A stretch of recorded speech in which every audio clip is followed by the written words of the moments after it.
Bonsoir à tous, bonsoir à toutes. Je vous fais cette petite vidéo afin de vous parler d'énéagramme, un outil que j'adore particulièrement. Pour moi, c'est l'outil qui permet vraiment de travailler sur soi. C'est un des meilleurs outils en développement personnel, mais c'est aussi un des meilleurs outils qui développe également le côté spirituel. Alors certains sont prêts, d'autres ne le sont pas. Après, à chacun son rythme, à chacun se respecte. Maintenant, effectivement, l'énéagramme est rentré dans ma vie en 2004, quelque chose comme ça. Et c'est vrai que sans cette découverte, sans cet outil, je ne serais peut-être pas celle que je suis aujourd'hui. Voilà. Donc je souhaite le faire découvrir à de nombreuses personnes. Je pense que plus les gens se connaîtront, plus les gens seront bienveillants envers eux-mêmes et plus ils seront capables d'être bienveillants envers les autres. Voilà. Donc je voulais vous souhaiter un petit peu, je souhaitais vous présenter l'énéagramme, vous en parler en tout cas.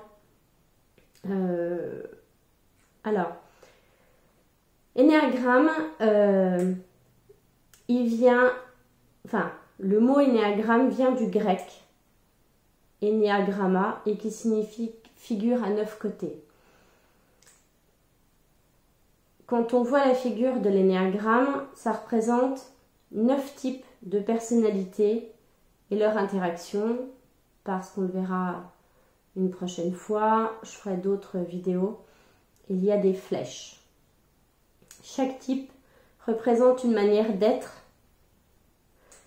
et une manière de percevoir le monde, la vie. Chaque type est défini par une vulnérabilité, ça c'est important à connaître. Alors, en parlant de développement personnel, uniquement, on se définirait par une blessure d'enfance qui a existé ou que l'on a interprétée en tant qu'enfant. Je donne un exemple. Un enfant à qui vous dites le soir, quand vous allez le coucher, bonne nuit, nous on est là, on regarde la télé, on est dans la salle, on est dans le canapé, on ne bouge pas. L'enfant fait un cauchemar, il se lève en plein milieu de la nuit, il se lève, il va voir devant la télé et il n'y a pas ses parents. Et là, il peut enregistrer une blessure d'enfance qui dira oh, ils m'ont menti, ils sont pas fiables, si jamais je peux pas faire confiance à mes parents, en qui je peux avoir confiance? Donc il va enregistrer que le monde n'est pas fiable et il va se créer avec cette peur là, ce qu'on appelle sa peur de base. Voilà. Donc il va se créer autour de ça et ça va être quelqu'un qui va être très prévoyant à l'avenir. Voilà. Alors c'est pour vous donner un exemple. Sur le point de vue plus spirituel, on s'incarnerait dans une base, donc dans un énéatype, et on fait nos expériences en essayant un peu tous les types, type 1, type 2, type 3, etc. Mais comme on est venu quand même s'incarner avec nos vies passées et notre énéatype, notre âme, on va venir effectivement essayer les énéatypes, mais si on est dans une base, on va venir la consolider. Voilà, pour le côté un peu plus spirituel. Chaque type a une motivation bien spécifique et des besoins du coup bien spécifiques. Ceci se révèle à travers des comportements au quotidien et des habitudes. Des comportements qui souvent sont plus mécaniques. On croit qu'on est libre, on croit qu'on choisit d'être, on croit qu'on choisit de faire, on croit qu'on est libre de penser et en fait, pas du tout et pas tant que ça. En fait, quand vous vous levez le matin, vous posez le pied par terre et que vous vous réveillez, vous êtes déjà dans votre énéatype. Et vous êtes véhiculé du matin où vous vous levez jusqu'au soir où vous vous couchez par votre peur. Et de ça, vous allez mettre en place des comportements. Et ce sera bien souvent les mêmes par automatisme mécanique. Et en fait, bien souvent, une fois que la peur est passée, quel que soit l'énéatype, avec le recul, vous dites « Oh, j'aurais pu réagir autrement ou j'aurais pu faire comme ça. » Ben, en fait, non. Tant que vous ne sortez pas de ce mécanisme automatique, de cet énéatype qui vous enferme en fait quelque part dans une vision de la vie. C'est-à-dire que si je suis typo 8, eh ben, je vais voir d'une certaine manière les choses, mais en même temps, je vais rester centrée sur mon axe, pensant que je détiens la vérité, alors qu'il y a des vérités... il y a des vérités ailleurs, on ne détient pas la vérité, mais on se réfère à nous, donc forcément on a la vérité. Et bien souvent vous direz par exemple la phrase du type non, mais je comprends pas, moi j'aurais jamais fait comme ça. Bah non, effectivement.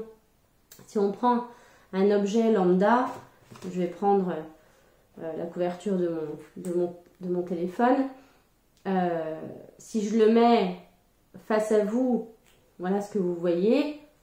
Avec une petite encoche, la petite languette, voilà, qui est recouverte de cuir, pas de couleur, voilà, c'est uni. Et si par contre, moi, quand vous voyez mon côté, ben moi j'ai un trait en couleur et puis j'ai pas le petit encart. On peut discuter comme ça longuement, hein. Vous allez parler de votre vision des choses, qui sera vraie. Vous voyez bien une bande en couleur, vous voyez bien du bleu et du rouge. Vous ne voyez pas de petits trous pour mettre l'appareil photo. Voilà. Et en fait, c'est ce qui se passe dans la vie. C'est-à-dire que chacun voit sa position, mais on ne voit pas à travers des yeux des autres. Moi, je dis toujours, essayez de porter d'autres lunettes. Hein, si on mettait des couleurs derrière des énéatypes, le type 1 verrait bleu, le type 2 verrait en vert, et en fait, on essaye de convaincre l'autre qu'on a raison et que c'est bien bleu ou vert, et voilà, et c'est pas possible en fait. Effectivement, il a raison, il voit en bleu, et elle a raison, elle voit en vert, mais voilà. Donc ça, c'est du respect de chaque énéatype, mais on y viendra un petit peu plus tard. On va parler un petit peu d'historique. L'historique, en tout cas, concernant l'énéagramme, il reste très très flou. On ne sait pas trop d'où il provient réellement, on ne sait pas, ça s'est transmis en tout cas par transmission orale beaucoup, donc il n'y a pas vraiment d'écrits de sources, de choses comme ça. On sait que Pythagore y aurait contribué, il y a quand même toute une symbolique de chiffres et de symboles derrière. Il y a participé, alors est-ce qu'il a créé l'outil, est-ce qu'il a tout fait? On ne sait pas. Voilà. Ensuite, on a eu les Pères du désert qui ont participé, qui ont établi plutôt une recherche psychospirituelle en lien avec les 7 péchés capitaux. Et en fait, il n'y en a pas 7, je suis désolée de vous le dire, mais il y en a 9. Les soufistes y ont participé, et grandement d'ailleurs. Ils ont développé tout le côté de la connaissance et de l'observation de soi, le vécu de l'instant présent, voilà, etc., etc. Ils ont essayé de mener une guerre sainte contre l'ego. Vous voyez, et ça, on est 700 ans avant Jésus-Christ.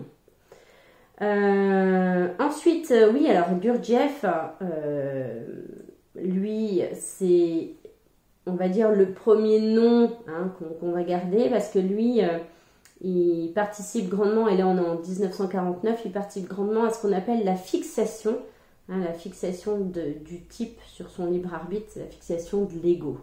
Donc on en reparlera un petit peu plus tard.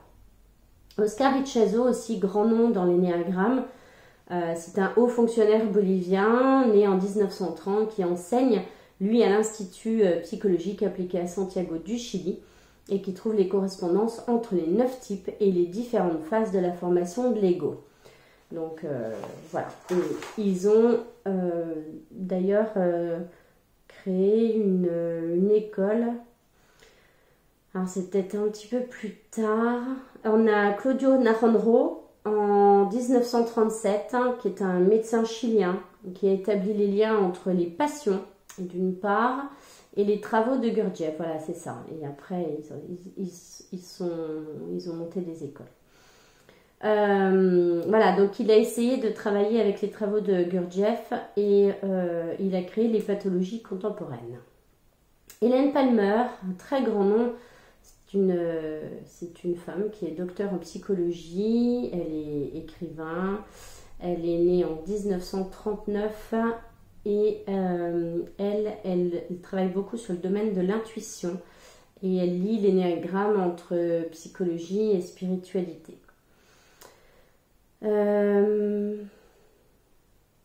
Pour le développement spirituel, on a Bob, je ne sais pas vraiment comment ça se dit, Ox, je sais pas.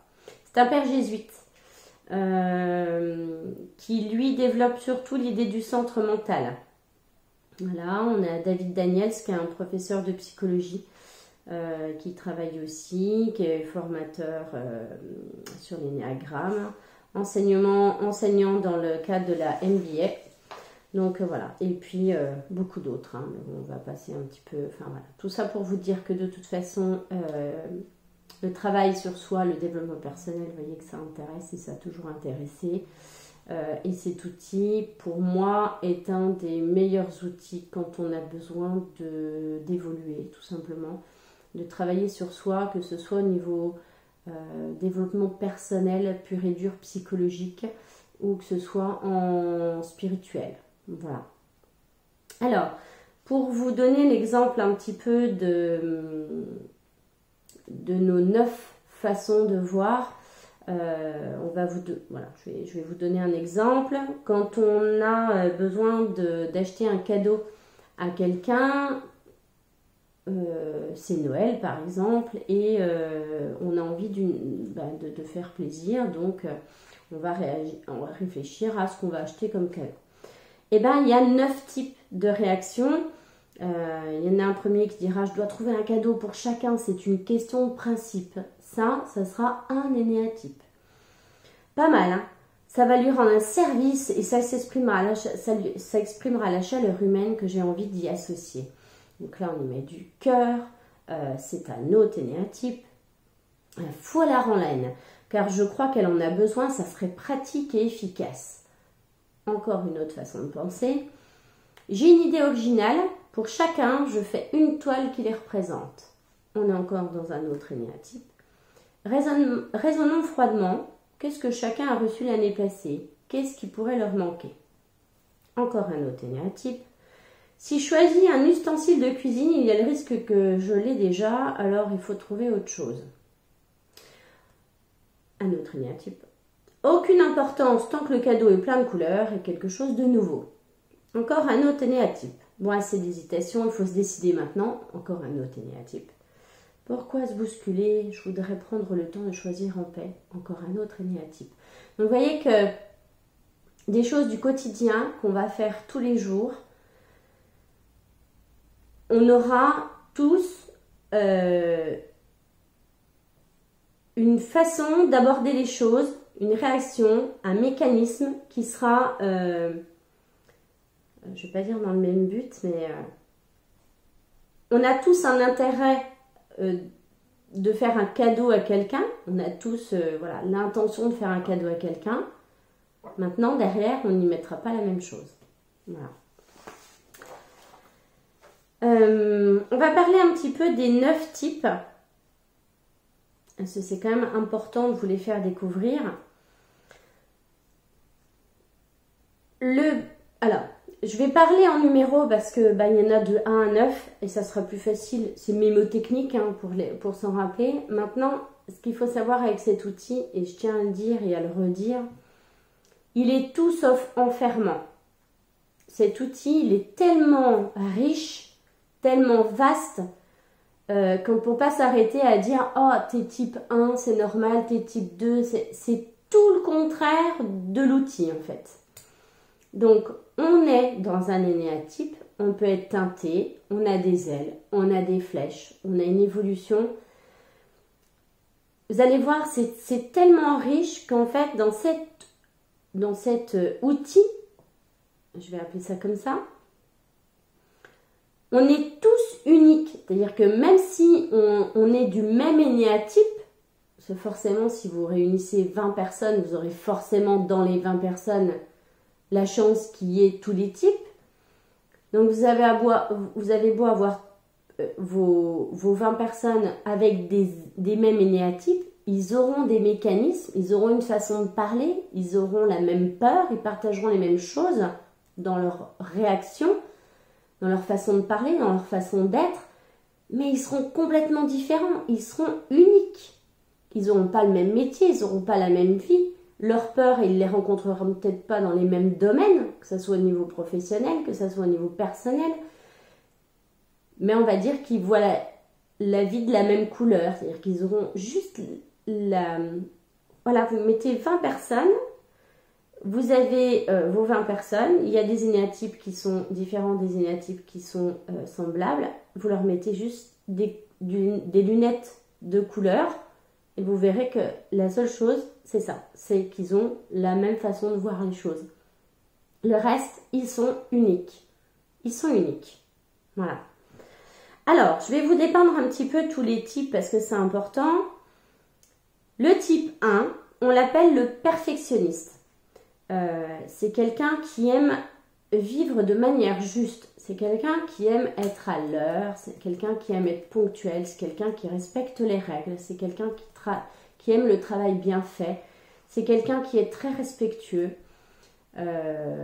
des règles, de la loi. Voilà, bien souvent, c'est des gens qu'on peut retrouver en tant qu'avocat, en tant que juriste ou en comptabilité. C'est des gens qui aiment que les choses soient cadrées. C'est carré, c'est carré. Physiquement, ça se voit. C'est des gens qui sont hyper raides, hyper tendus, hyper droits. Ça se tient bien. Ça se tient bien. Voilà.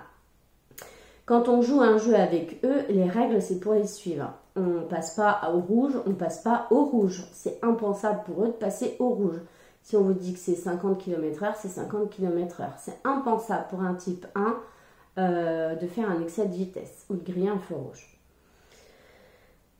Le type 2, on l'appelle l'altruiste. C'est quelqu'un qui a ce besoin profond d'être aimé et d'être estimé. Donc c'est quelqu'un qui va toujours être à l'écoute de vos besoins, à l'écoute des besoins de l'autre et jamais à l'écoute des siens.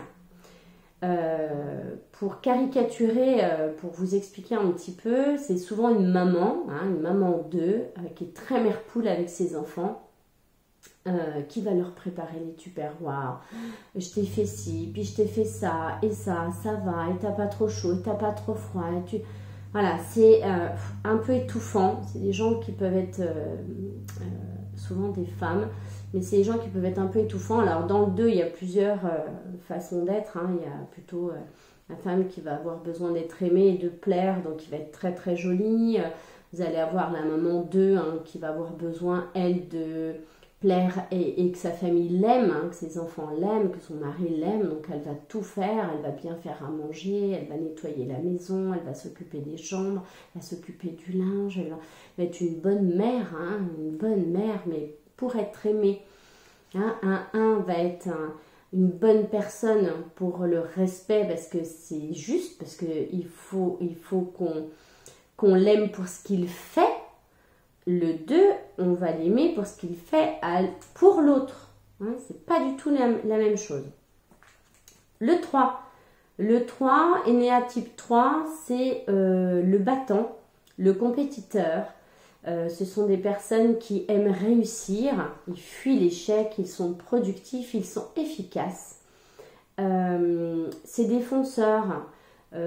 Pour la caricature, c'est vraiment pour la caricature, c'est pour vous donner des exemples, c'est très très difficile à détailler comme ça. L'énéagramme, ça s'apprend en étant en communauté avec les autres pour se rendre compte de quelle couleur ils parlent, de quelle couleur sont leurs lunettes, parce que sinon c'est très très difficile d'en parler comme ça. Mais j'essaye juste de vous faire découvrir cet outil parce que si tout le monde le connaissait, il n'y aurait pas de guerre, il y aurait beaucoup plus de communication et les gens pourraient travailler sur eux.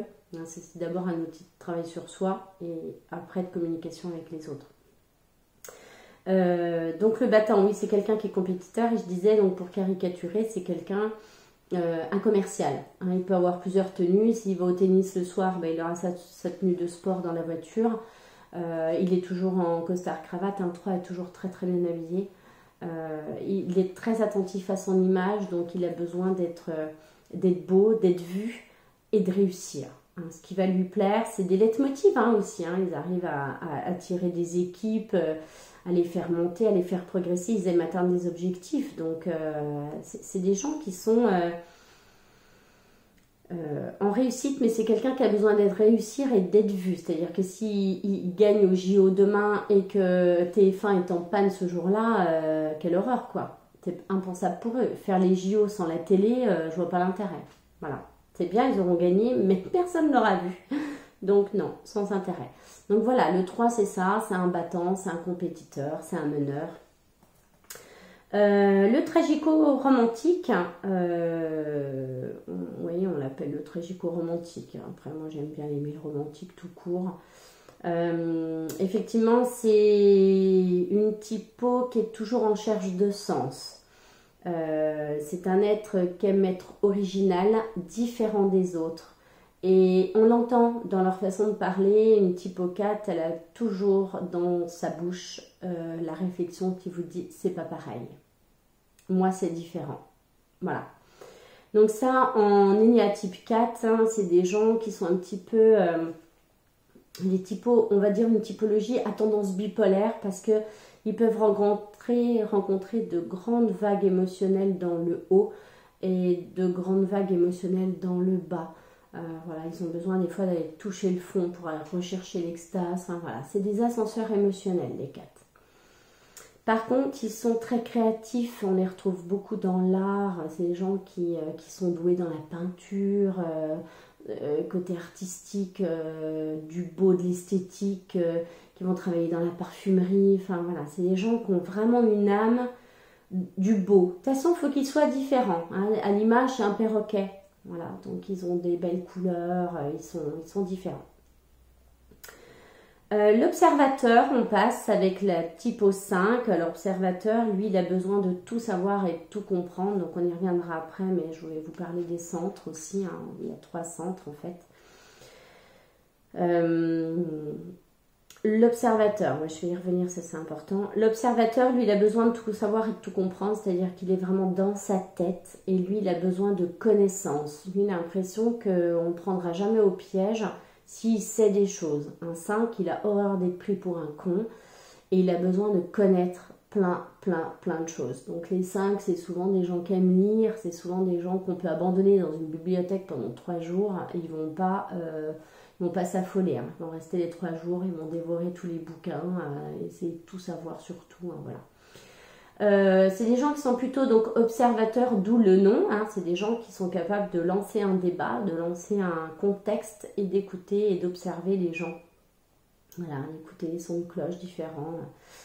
C'est des gens qui connaissent quand même beaucoup de choses, mais ils sont très dans le mental, très dans la réflexion mentale, donc très loin des émotions.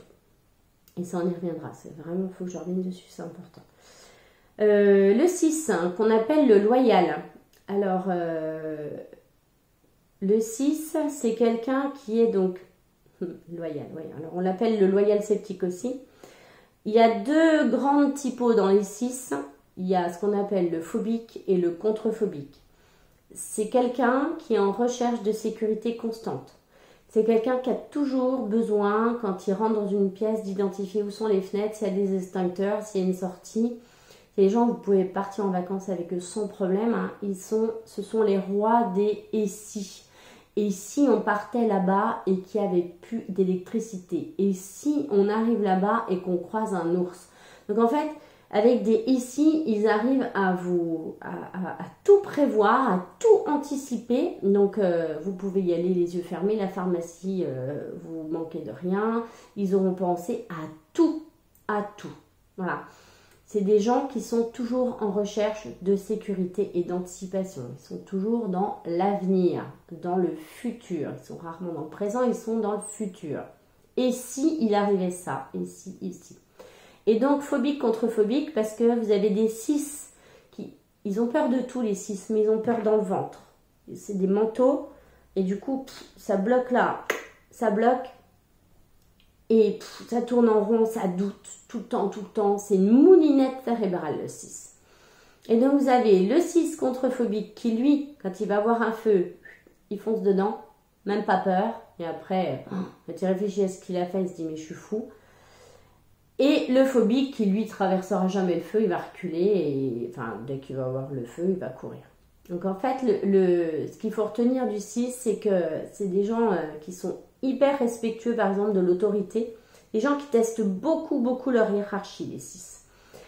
Si la hiérarchie est fiable, pas de problème. Si par contre il n'y a pas de fiabilité sur le 6, c'est des gens qui vont être compliqués à gérer.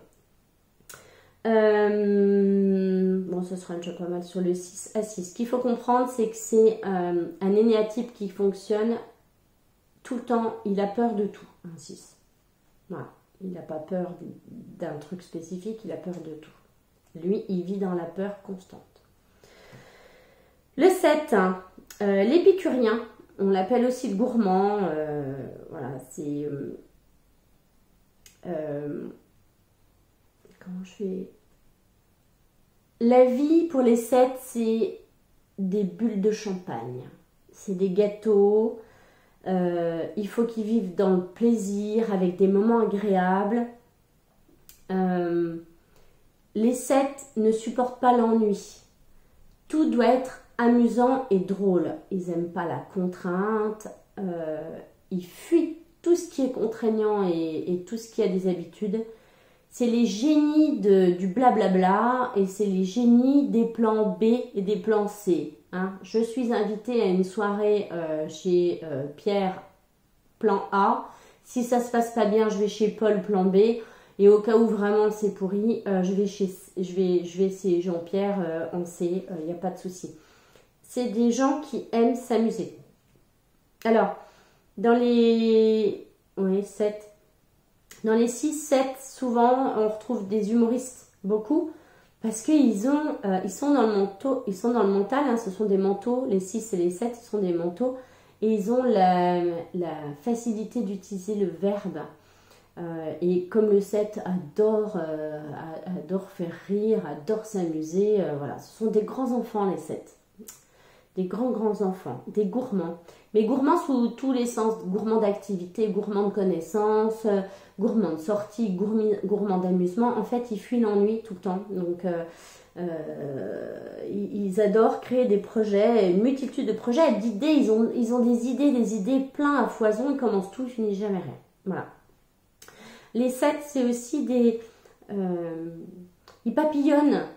Ils butinent d'une fleur à une autre, ils sont pas très stables. Voilà, ils sont un petit peu... un 7 qui s'engage, c'est compliqué l'engagement pour lui parce que c'est signe d'enfermement. Il aime être libre, il aime s'amuser, il n'aime pas avoir de contraintes, enfin voilà. Le 8, on l'appelle le chef, on l'appelle aussi le protecteur. C'est quelqu'un qui aime se montrer fort. Il déteste les faibles. Il déteste l'inactivité. Il aime savoir qu'on peut compter sur lui. Et il ne compte que sur lui-même. Il est... le 8, il est très binaire. Il est fiable. Il est fort. Et il est actif. Voilà. Tous les autres, c'est de la merde. Voilà. Le 8, il est chef. Il décide. Il tranche. Il avance. Voilà. Pour résumer, d'où le nom de chef, c'est lui qui décide. On ne décide pas à la place d'un 8. Mais d'un côté protecteur, ce sont derrière leur carapace de dur, parce qu'ils ont vraiment une carapace d'insensible. C'est des cœurs tendres, c'est des cœurs sensibles, c'est des protecteurs. Vous en prenez pas à leurs enfants, vous en prenez pas aux gens qui s'aiment parce que aïe, voilà, faut vous mettre à courir vite. Le 9, le médiateur, le conciliateur. Alors lui, il aime maintenir la paix et l'harmonie partout où il va et d'ailleurs il le dégage, il a toujours le sourire, il est toujours harmonieux, apaisant, calme, posé. Il écoute tout le monde, il a une écoute qui est quand même assez extraordinaires. Ils ont une capacité d'écoute qui est incroyable. Un peu comme les deux, ils n'écoutent pas leurs besoins. Par contre, ils ne s'écoutent pas. Ils savent écouter les autres, mais ils ne s'écoutent pas. Alors, les 9, ils sont insensibles à tout, à leur propre douleur, insensibles à la colère. Ils sont un petit peu en point neutre, hein, parce que de toute façon, comme il ne faut pas de conflit, ils fuient le conflit, les 9. Donc, pas de conflit. Hein. Vous voyez, à l'inverse du 8, qui lui va vouloir les provoquer, limite, parce que s'il n'y a pas de conflit, c'est pas rigolo, c'est pas drôle, c'est pas la vie. Un 9, lui, il fuit le conflit. Donc, jamais il rentrera en conflit. Il aura toujours le petit mot ou la manière de faire ou la manière d'être à ne pas rentrer en conflit. Alors, ce qui est très très important à comprendre dans l'énéatype, là je vous ai vraiment dépeint de manière caricaturée, et c'est pas ça hein, l'énéagramme, c'est juste pour vous permettre de découvrir un petit peu. Ce qui est important à comprendre, c'est qu'on a les 9 en nous. On a les 9 en nous, hein, on a les 9 péchés, on a les 9 qualités. Mais on en a un dans lequel on est plus à l'aise. Voilà. C'est notre langue en fait. On parle notre langue et on y est bien. C'est plus facile que de parler les 8 autres.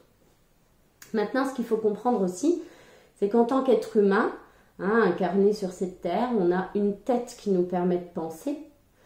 On a un cœur qui nous permet de ressentir hein, au niveau émotionnel et on a un corps qui nous permet de ressentir les choses physiquement. Hein. La douleur, elle est ni dans la tête ni dans le cœur, elle est vraiment dans le corps. Hein. C'est le corps qui envoie l'information, etc. Donc en fait, on a les trois. Hein. Si on est normalement constitué, on a une tête, un corps et un cœur. Et donc dans l'énéagramme, ça se recompose comme ça, c'est-à-dire que les 8, 9, 1 qui sont tout en haut, eux, sont dans le corps, donc on les appelle les instinctifs, hein, ils réagissent de manière instinctive au moteur.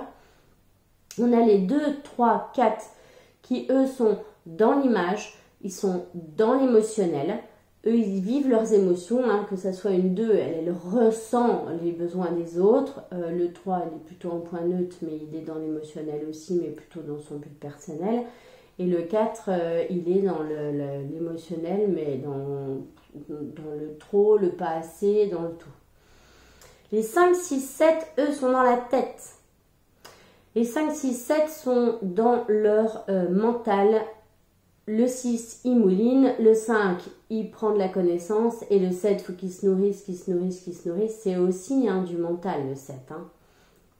Voilà. Plein d'idées, ça fuse, ça... Voilà, trop.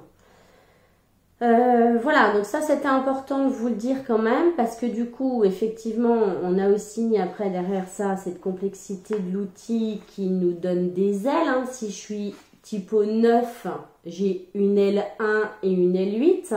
Si je suis 3, ben, j'ai une aile 2, une aile 4. Si je suis 6, j'ai une aile 5, une aile 7, etc. etc. Et après on a des flèches, hein, c'est mathématique, hein. Il y a la loi du 7. Et il y a la loi du 3, donc il y a un triangle 3, 6, 9, où ils sont reliés entre eux. Et vous avez la loi du 7 qui, elle, nous fait dessiner 1, 4, 2, 8, 5, 7, 1. Voilà, 1, 4, 2, 8, 5, 7, 1. Ça tourne en boucle et ça fait des flèches. Donc le 8, par exemple, va être lié avec le 2 et avec le 5. Voilà. Donc après, vous voyez, ça amène d'autres... encore d'autres matières en fait à l'outil, donc c'est vrai que quand je vous dis que c'est un outil qui est magique, c'est vraiment un outil qui est magique. Qu'est-ce que je voulais vous dire également, qu'est-ce que je vais vous expliquer en plus, ça c'est mes petits schémas. Ça va, je vous ai dépeint toutes les typos. Alors, qu'est-ce que je pourrais vous dire de plus? Les flèches, ok, les ailes. Je reprends mes petites notes parce que moi, sinon, je vous en parle pendant des heures, des mois, des semaines, sans problème. Oui, alors, ce qui est important, effectivement, avec l'énéagramme, c'est ce que je vous disais, c'est un outil de développement personnel d'abord pour soi et ensuite ça vient travailler avec les autres. Alors, Important à savoir pour se découvrir en énéagramme, pour découvrir sa typologie, hein, puis comprendre un petit peu plus qui on est, comment on fonctionne, pourquoi on fonctionne comme ça, quelle évolution on a, etc. etc.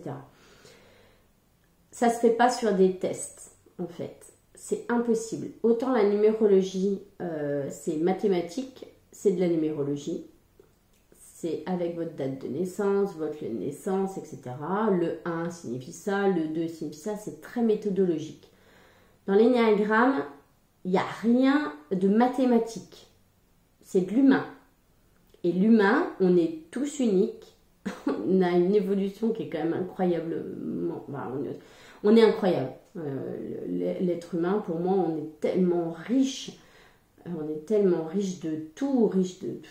On n'utilise même pas la moitié de nos capacités. Enfin bref, je me perds.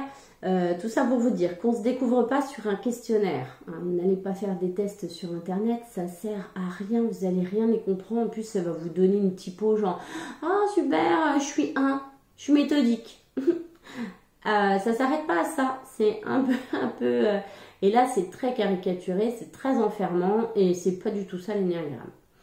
Donc les tests internet, faut oublier, voilà, ça peut être une aide quand on fait un stage, mais ça s'arrête là, hein. C'est pas du tout votre âme, hein, votre ressenti, c'est ce qui est le plus important, votre façon de parler, etc. Donc pour se découvrir, c'est un stage. C'est un stage de 2 jours où vous rencontrez des gens et où on parle. C'est une transmission qui existe depuis des siècles et des siècles par transmission, par voie orale, donc par échange. Ça se fait simplement avec des échanges, avec des exercices, avec de la communication. On fait bien sûr une découverte théorique, on a besoin de savoir un petit peu plus sur les énéatypes pour se trouver, c'est important. Et surtout, on s'écoute, on se découvre. Et c'est des week-ends qui sont extrêmement riches, hein. Vraiment, c'est tous les gens qui sont passés par les stages énéagramme sont ravis, hein. J'ai jamais vu quelqu'un de mécontent. Après, c'est difficile d'aller rencontrer des fois son énéatype, hein, parce que on croit vouloir, enfin, pas on croit vouloir, on veut être un énéatype et on veut surtout pas être celui-là, sauf que bien souvent... on est celui qu'on veut pas. Donc là, oui, ça peut être très très difficile des fois à encaisser. Mais c'est juste voir la vérité de qui on est et comment on fonctionne. Il n'y a pas un énéatype qui est meilleur que les autres. On a tous des énéatypes différents. On a des qualités, on a des défauts. On a nos valeurs, on a nos croyances, on a notre système éducatif, on a etc. etc. Ah oui, alors très important aussi, l'énéagramme, il existe au niveau mondial. C'est-à-dire que les énéatypes existent aussi au-delà des frontières. Vous allez en Allemagne, vous allez en Espagne, vous allez aux États-Unis. Le pays a un énéatype, hein, la France a un énéatype, les Américains ont un énéatype. Mais les gens là-bas ont les mêmes énéatypes que nous. Donc la posture, la façon de parler, la façon de réagir, c'est les mêmes que chez nous. Voilà, donc l'énéatype, il est universel. Ça passe les frontières, ça passe les religions, ça passe tout ça. Qu'est-ce que je pourrais vous dire également sur l'énéagramme ?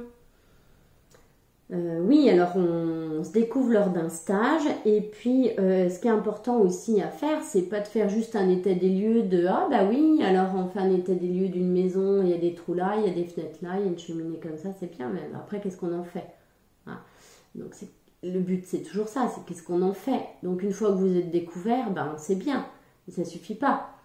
Ça permet de savoir où on en est, puis après, vous avez des pistes de progression lors du stage. Ce qui est important, c'est de savoir comment on peut progresser, comment je peux sortir de mes mécanismes automatiques, comment je peux sortir de mes peurs, comment je peux sortir de tout ça pour être quelqu'un de meilleur, quelqu'un de plus évolué, en être plus évolué, développer mes 2 ailes. Si je suis 9, j'ai besoin de développer peut-être certainement une aile plus 8 qu'une aile 1. En fait, on développe une aile plus qu'une autre. Voilà, au début. Hein. Donc, on a besoin d'aller développer l'autre. Et puis, nos flèches, on a besoin d'être en évolution. Donc, vous allez voir que quand généralement vous n'allez pas bien, vous avez une flèche, on va dire, de prédilection. Donc quand je vais pas bien, bah, je réagis comme ça, et puis quand je vais bien, je vais là-bas. Donc bah, déjà quand on le sait, ça permet de se voir, d'identifier les choses, puis de dire ah oui, là je suis peut-être en train de me mettre dans ma grotte, ouais, c'est peut-être que je vais pas bien en fait. Mais même on y voit, après tout est possible. Quand on a fait déjà 50% du boulot, c'est déjà un gros pas de fait quoi. Voilà, donc on est en constante progression avec l'énéagramme. Très important aussi, quand on fait l'énéagramme, on ne type jamais personne. On ne dit pas quel énéatype sont les gens, déjà ça servira à rien. Quelqu'un qui n'y connaît rien en astrologie, allez lui dire « Ah, t'es cancer, ascendant verseau », il s'en fiche, il sait même pas ce que ça veut dire. Donc voilà, l'énéatype c'est pareil, dire « Ah, t'es typo 1, oh là là ». Non, on s'en fiche, la personne à qui vous le dites, elle sait même pas ce que c'est qu'une typo 1, elle sait même pas de quoi vous lui parlez. Donc voilà, ça se fait pas, on le fait pas, on type pas les gens. C'est à chaque personne de faire son travail personnel, c'est un vrai chemin. C'est un vrai chemin sur soi, un chemin vers soi, un chemin d'amour pour soi. Donc, et c'est en évoluant que les gens qui seront à votre contact vont évoluer. Ça peut vous aider aussi avec vos enfants, ça peut vous aider en couple, ça peut vous aider en relation de couple, mais ça c'est super quoi. Au travail, parce que vous avez peut-être des collègues qui sont plus proches que d'autres. Donc quand vous connaissez leurs énéatypes, mais c'est génial, parce que vous pouvez vous servir des qualités de chacun, et puis vous pouvez peut-être leur permettre d'évoluer. Parce que vous savez après du coup quelles sont les choses possibles, sans leur dire « Ah, tu devrais faire ci, tu devrais faire ça », juste en leur parlant, et puis comme vous savez exactement ce qu'ils devraient faire, bah, ça va peut-être les toucher. Vous voyez ce que je veux dire ? Ça peut être amené gentiment, on discute, on échange avec les gens, sans connaître l'énéagramme. Quand vous rencontrez des gens, vous apprenez à leur contact, vous apprenez de leur façon d'être, de leur façon de faire, de leur façon de réagir. Vous dites, voilà, qu'est-ce que j'aimerais être comme ça? C'est qu'il y a une part de vous qui est comme ça. Il faut juste à un moment donné la développer, vous faire confiance. Mais c'est la même chose. Sauf que là, vous avez mis des mots dessus et vous avez mis des actions, donc ben, vous pouvez y aller. Qu'est-ce que je peux vous dire aussi? Ah oui, alors ça vous amène aussi, et on en a besoin, hein. Aujourd'hui on voit bien que les choses sont compliquées, on essaie de nous remonter les uns contre les autres, les vaccinés, les non vaccinés, il y a toujours un truc qui ne va pas, on essaie toujours de diviser pour mieux régner. Quand on fait l'énéagramme, on est beaucoup plus tolérant. Ben oui, parce qu'on se rend compte qu'en fait on a des défauts, on a des gros défauts et on a du boulot, et les autres aussi. Alors, c'est toujours facile de remettre la faute sur les autres. Ah, les autres ceci, ma collègue ceci, mon mari cela, mes enfants ceci. Non, mais et moi en fait. En fait, quand on dit toujours balayer devant votre porte, mais travaillez sur vous d'abord, vraiment. Et vous allez voir que en étant tolérant avec vous-même, vous serez forcément tolérant avec les autres parce que vous verrez que déjà votre part à vous, elle n'est pas facile. Donc, bah, demandez aux autres de changer. Déjà, vous avez déjà du mal à progresser et à avancer, à régler vos peurs, vos problématiques, votre ego. Comment vous voulez demander aux autres de faire ça? Il faut d'abord se faire soi. Et puis, quand on va bien, eh ben, on fait grandir les gens, en fait, tout simplement. Et ça, c'est génial, c'est génial. Vous allez voir, quand on est sur son chemin, comme ça, son chemin de vie, hein, on dit en numérologie, son chemin d'âme, on peut dire aussi en énéagramme, ou son chemin de développement personnel, vous êtes sur votre chemin. On dit toujours le bonheur, il est sur le chemin, il n'est pas sur l'objectif. Parce que combien de personnes vous avez entendu dire « Ah, vivement le week-end » Puis après le week-end, il se passe quoi? Il se passe plus rien. « Ah, vivement les vacances, hein, oh là là, vivement que je sois en vacances. » Puis après, il se passe quoi? Et puis vivement que je sois en retraite, puis après il se passe quoi? Mais non, mais en fait, ça sert à rien de se fixer des objectifs. Ah, je veux une belle maison, je veux une voiture, je veux un travail, je veux un métier, je veux ci. En fait, vous êtes toujours à la course de quelque chose. Non, si vous êtes sur le chemin, vous êtes là tout de suite, maintenant, dans l'instant présent. Vous êtes là, juste là. Je suis là, et au moment où je suis là, je suis bien. Et c'est ça le bonheur. C'est je suis là, je suis bien là. Je suis pas bien parce que je suis en week-end ou parce que je suis en vacances ou que je vais être en retraite dans 10 jours. Je suis heureux là, maintenant. C'est ça le chemin de la vie. Et quand on arrive à faire ça, mais c'est génial. C'est génial. Après, ça demande du travail. Ça se fait pas tout seul. Parce qu'on est dans un système éducatif, on est dans des croyances, on est dans le mental, beaucoup dans le mental. Les gens respirent plus. Les gens prennent plus le temps d'être dans le ressenti, d'être dans le sport, d'être dans le bien-être, de faire du sexe. Les gens ont besoin d'amour court, les gens ont besoin d'être touchés aujourd'hui. On court sans arrêt, on fait métro, boulot, dodo, on fait les courses, on fait le ménage, on fait le repassage. Enfin, à un moment donné, c'est pas ça la vie. C'est pas ça la vie, ça s'arrête pas à ça. Donc c'est important de savoir qui on est pour pouvoir évoluer et savoir comment on peut être heureux. Et quand on rayonne, vous allez voir, quand on est heureux, quand on rayonne, vous rayonnez. Les gens sont ravis autour de vous. Vous êtes un rayon de soleil pour les gens, puis les gens ils se sentent bien avec vous. Et puis ben, c'est comme ça que ça se transmet. Passer une semaine avec quelqu'un qui est dépressif, à mon avis, vous ne serez pas bien à la fin de la semaine. Hein. Vous allez être fatigué, vous allez être KO, vous allez avoir le moral à zéro. Mais c'est pareil dans les deux sens. Hein. Quand on est dans la vie, qu'on n'est pas bien, qu'on n'est pas bien au travail, qu'on n'est pas bien, qu'on a des soucis, on n'est pas bien. On n'est pas bien, mais les autres qui sont avec vous, ils ne sont pas bien non plus. Donc c'est important d'être bien avec soi. Si vous êtes bien avec vous-même, vous serez bien avec les autres en fait. Et ça c'est important. Et on ne peut pas changer les gens. On peut changer que soi. Donc ça c'est important à comprendre et à travailler. C'est que faut que vous travailliez sur vous. Tous on a travaillé sur nous. Voilà, donc après effectivement l'énéagramme ça vous permet d'interagir avec les gens de manière différente. Et ça c'est vraiment important. Alors oui. Moi, je propose des coachings personnels, des coachings personnels et puis des formations énéagramme également. Et lors de ces ateliers ou lors de ces formations ou lors de ces séances, on va dire comme ça, le but c'est toujours de se connaître. De se connaître et quand on est en interaction, en formation par exemple, quand on est en interaction, c'est de se connaître au travers du regard de l'autre, c'est de se développer en mettant en évidence les différences des autres.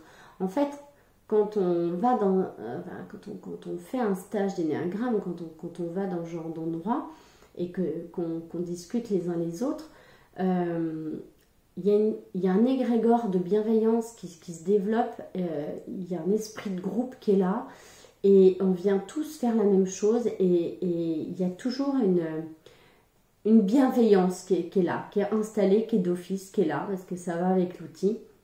Et en fait, on s'écoute les uns les autres, et c'est en écoutant les gens parler, ou en s'écoutant parler, on se rend compte que on ressemble un petit peu plus à cette personne, donc on est très différent de celle-là, et en fait, c'est en découvrant les énéatypes comme ça, des gens qui sont autour de vous, qu'on finit par se recentrer un peu plus sur le nôtre. Voilà. Quand on travaille sur soi, c'est important aussi de se fixer des objectifs, une demande en fait envers soi-même, formaliser une demande, une attente en fait. C'est comme ça que ça marche dans la vie en général, l'univers en général. On dit toujours, certains parlent de la loi d'attraction, etc. Mais il n'y a pas que ça. Je pense que quand on vient avec une demande de je sais pas moi, je viens parce que je veux être mieux avec moi-même, je viens parce que j'ai besoin de travailler sur moi, je me rends compte que suite à mon divorce, je suis peut-être pas si ceci ou petite cela, j'ai besoin de savoir un petit peu qui je suis, enfin voilà.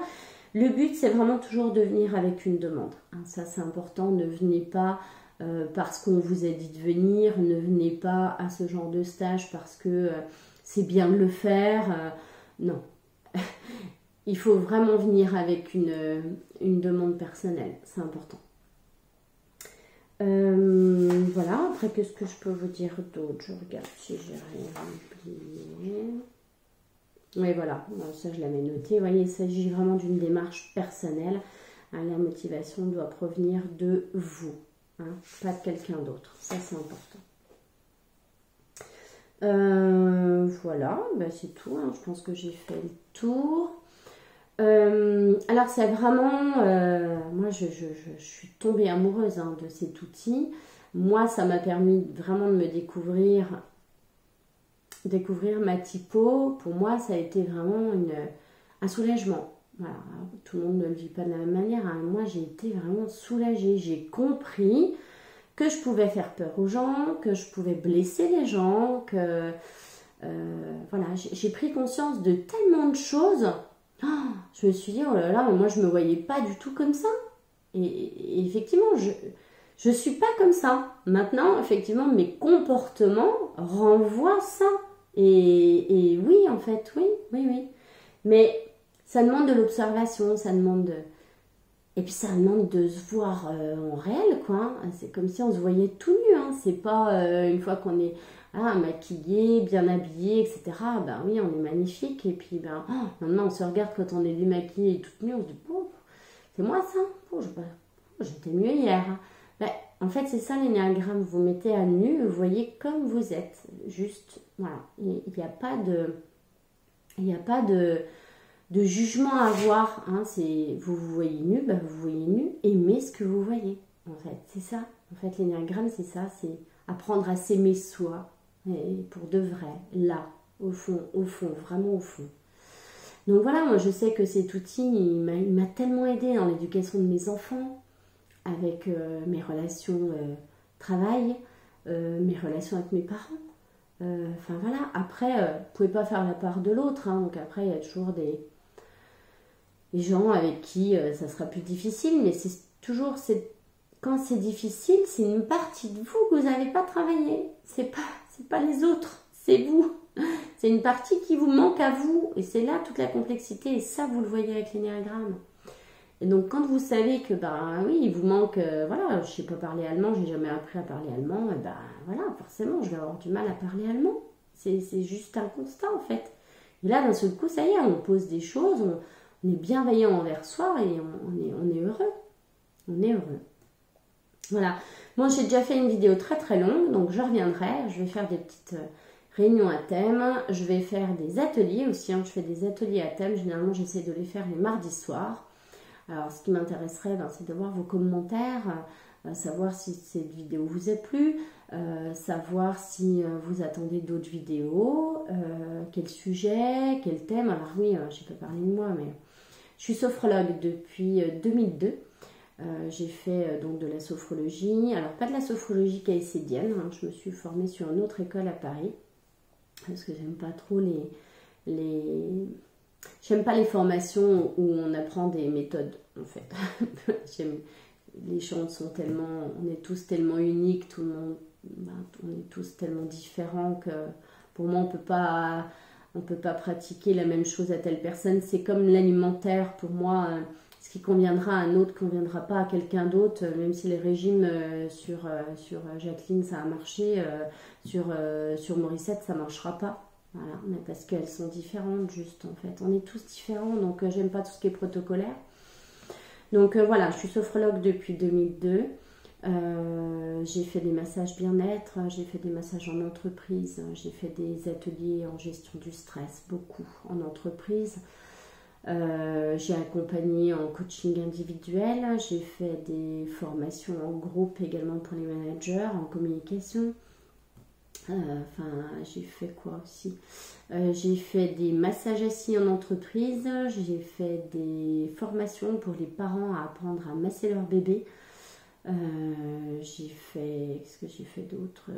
J'ai fait plein de choses. Je me suis formée en numérologie, je me suis formée à l'énéagramme beaucoup, parce que je suis tombée amoureuse en 2004, donc j'ai fait et multiplié les formations. D'ailleurs, j'en refais une encore cette année pour encore complémenter, parce qu'il y a tellement de choses encore à découvrir sur cet outil que voilà, on ne s'arrête jamais, c'est formidable. Donc mon rêve, mon envie à moi, mon chemin de vie à moi, c'est de transmettre. Donc mon plus grand souhait, mon plus grand bonheur, ça serait de vous transmettre tout ce que je sais, tout ce que je pense en tout cas, tout ce que je peux vous transmettre, tout ce que je peux vous faire passer, tout ce qui pourrait vous aider. Je suis ravie de le faire parce que c'est mon chemin à moi de transmettre par l'oral. Donc je n'attends que ça. Voilà, donc j'espère que cette vidéo vous a plu. Donc donnez-moi des idées de thèmes, donnez-moi, n'hésitez pas à faire des commentaires, ce que vous aimeriez découvrir, et puis au plaisir. Ah oui, j'ai oublié de parler aussi que je faisais des guidances. Je suis une passionnée de tarot et oracle, et je fais donc des guidances. Alors plutôt axé développement personnel. Je ne fais pas de voyance pure, je suis plus sur je suis pas sur la divination en fait, ça vous donne un tempo, mais généralement j'essaye de répondre à votre demande du moment. Si on part du principe que dans la vie, quand on a des choses à travailler, le fruit est mûr. Si le fruit est mûr, vous pouvez le cueillir. et pas avant. Et en fait, en guidance, ce qui ressort, c'est que vous avez un message. Vous n'en avez pas 50, vous avez souvent un message qui ressort lors de la guidance de quelque chose qui est mûr à travailler. Voilà. Donc, ben voilà, je suis passionnée de tout ça. Et je serais ravie de vous transmettre parce que si tout le monde allait bien, ben, le monde irait bien. Voilà. Donc, je suis une grande optimiste. J'aime à croire que les choses vont bien aller. Donc voilà, en tout cas, je vous remercie de votre attention si vous avez été jusqu'au bout de cette vidéo qui a été plutôt longue. Voilà, je souhaitais vraiment vous faire découvrir l'énéagramme parce que je trouve que c'est vraiment un outil qui a le mérite d'exister. Merci beaucoup et puis ben écoutez, je vous dis à très vite. À bientôt.